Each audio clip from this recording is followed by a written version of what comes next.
क्यों हुई केजरीवाल की जमानत पर एससी में दिन भर बहस। अरविंद केजरीवाल के वकील ने सुप्रीम कोर्ट में क्या रखा पक्ष। जानिए शराब घोटाले मामले में किन किन को मिल चुकी है जमानत। हम आपको विस्तार से बताते हैं। नमस्कार, मैं हूं रूबी और आप देख रहे हैं जनदर्पण न्यूज।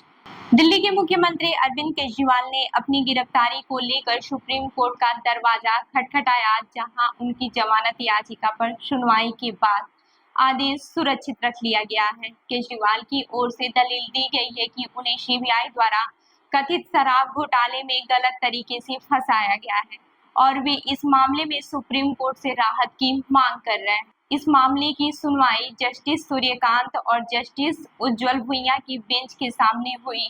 दोनों पक्षों की ओर से पूरे दिन बहस चली। कोर्ट ने इस दौरान बार बार इस बात का जिक्र किया कि एक जमानत के मामले में इतनी लंबी सुनवाई हो रही है जो असामान्य है।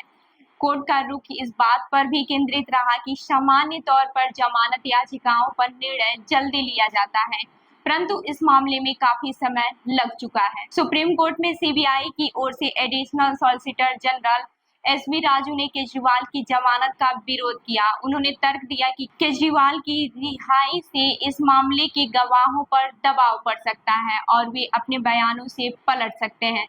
एएसजी राजू ने गोवा विधानसभा चुनाव 2022 का उदाहरण देते हुए कहा कि कई आम आदमी पार्टी के उम्मीदवार तभी आगे आए और सीबीआई के सामने बयान दिए जब केजरीवाल की गिरफ्तारी हुई। उन्होंने आशंका जताई कि यदि केजरीवाल को जमानत मिलती है तो उन गवाहों के बयान बदलने की संभावना है, जिससे पूरे मामले की जांच प्रभावित हो सकती है। अरविंद केजरीवाल की ओर से वरिष्ठ वकील अभिषेक मनु सिंघवी ने उनका पक्ष रखा।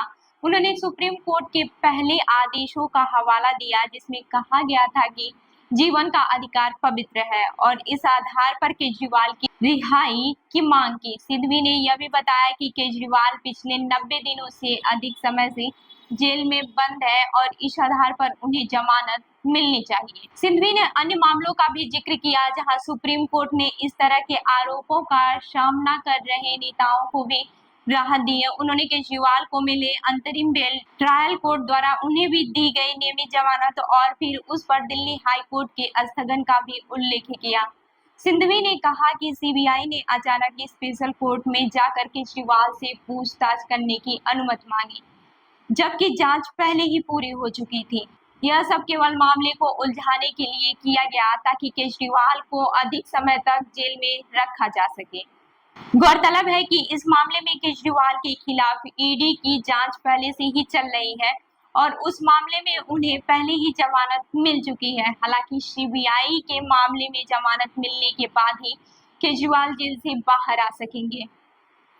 कथित शराब घोटाले मामले में पहले ही कई बड़े नेताओं को जमानत मिल चुकी है। इसमें दिल्ली के पूर्व डिप्टी मुख्यमंत्री मनीष सिसोदिया, राज्यसभा सांसद संजय सिंह, बीआरएस नेता के कविता और आप के संचार प्रमुख विजय नायर भी शामिल हैं। इन सभी नेताओं को सुप्रीम कोर्ट ने ही राहत दी थी। ऐसे में केजरीवाल को भी जमानत मिलने की संभावनाएं तलाशी जा रही हैं, लेकिन सीबीआई के कड़े विरोध के चलते यह मामला थोड़ा पेचीदा हो गया है। बहरहाल अब सुप्रीम कोर्ट के आदेश का इंतजार किया जा रहा है और यह देखना दिलचस्प होगा कि कोर्ट क्या निर्णय लेती है, क्योंकि यह फैसला न सिर्फ केजरीवाल के राजनीतिक करियर के लिए महत्वपूर्ण है, बल्कि आप पार्टी की रणनीति पर भी असर डाल सकता है। तो आपको क्या लगता है, केजरीवाल को जमानत मिल सकती है या फिर नहीं? अगली सुनवाई तक हमें कमेंट करके जरूर बताइएगा। मैं हूं रूबी आपके साथ और आप देख रहे हैं जनदर्पण न्यूज। धन्यवाद।